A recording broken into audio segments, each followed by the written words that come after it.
As an American living in Iceland for the past 7 years, there are some things that I have realized I've started taking for granted.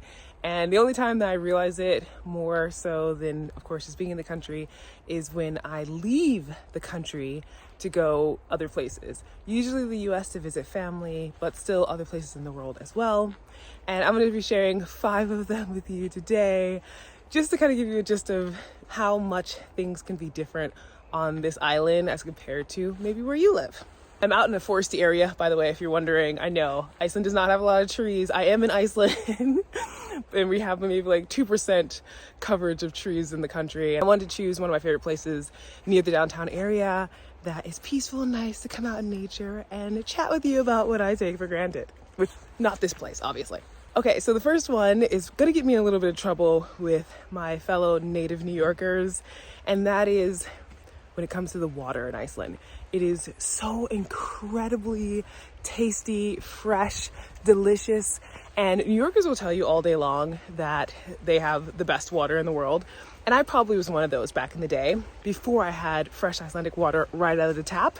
And we're talking about water that's coming from glaciers, filtering through lava rock. Like, it's absolutely delicious. And when I go back to New York, especially, just because I often go there to visit my mom, I end up smelling like the chlorine in the tap water and the other chemicals that are just like, ugh. It's really intense. Whereas here, I am not getting that. And so it ends up being that I really miss Icelandic water when I'm away. But when I'm here, I'm just so used to having straight out of the tap that I don't even really think about it. So it's easy to forget how lucky I am to have access to it. For those that are new here, hi, my name is Jules, and this is All Things Iceland. I'm going to give you the inside scoop on Icelandic history, culture, nature, and language. For number 2, the air. The air is so fresh and crisp and smells amazing. Okay, granted, sometimes we do have that sulfur smell because of the geothermal energy and, all these bubbling hot springs, but I'll take it because there's way less pollution. My nostrils, like when I'm breathing, I don't end up getting black mucus or whatever else like I do when I go to really heavily populated areas. And this is just something, again, when I'm opening the window, I'm not really thinking about how fortunate I am in order to have that, and how in places like Iceland where, it's readily accessible and people come here in order to be able to experience fresh air because where they're from might have so many people living there and so many industrial type of buildings or pollution that it causes them to have issues with breathing or being able to just experience what it's like to every day wake up to fresh air. Keeping in line with the abundance of things that we have here, I'd already mentioned geothermal energy, and where that plays into part where it's easy to take for granted is our abundance of hot water, abundance of water, period, but also that geothermal energy is used to create electricity, which makes it very inexpensive. So we can take long hot showers.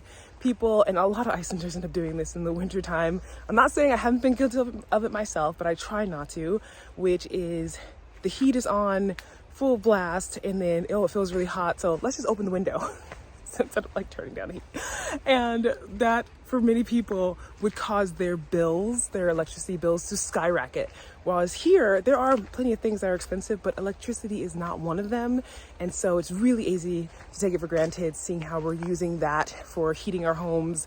We're using that for, if you have an electric car, for instance, or of course, going to this geothermal hot pools where there are plenty of them around the country. There's spas, there's natural ones. And at times, because you're so used to it, it's easy just to forget somewhere else that could be extraordinarily expensive.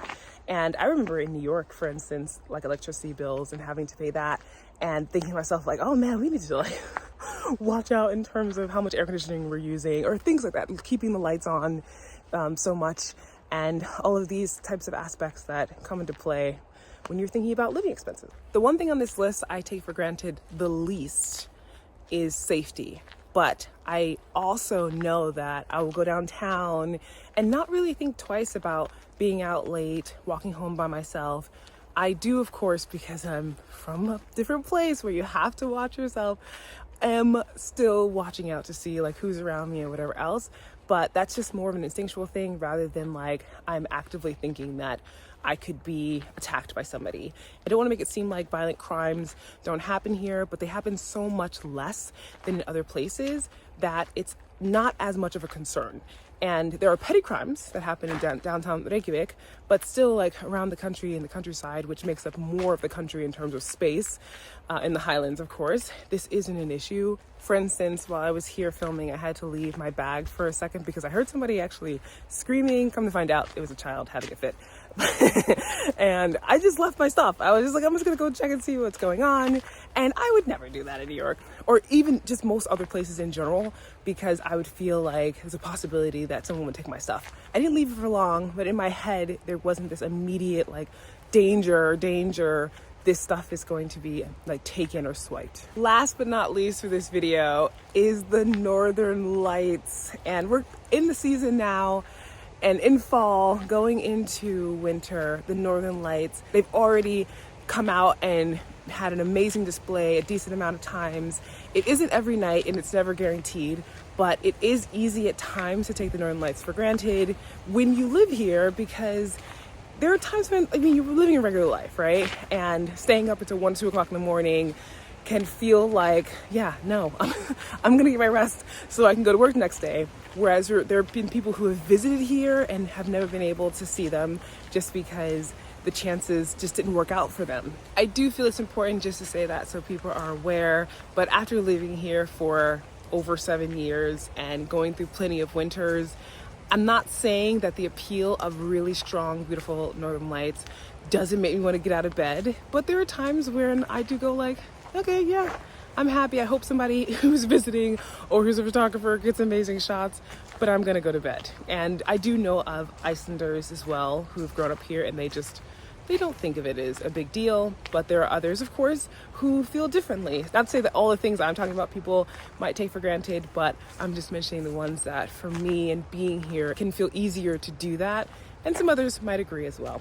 Feel free to let me know in the comments if there's any ones that I mentioned that you found surprising or interesting. If you have any examples from where you live and which you might take for granted, feel free to share it in the comments. Let's have a little conversation. I love sharing about life here and travels and all that jazz. So if you like that, want to learn more about Iceland, feel free to subscribe, like this video, and share it with someone who you think would find it interesting.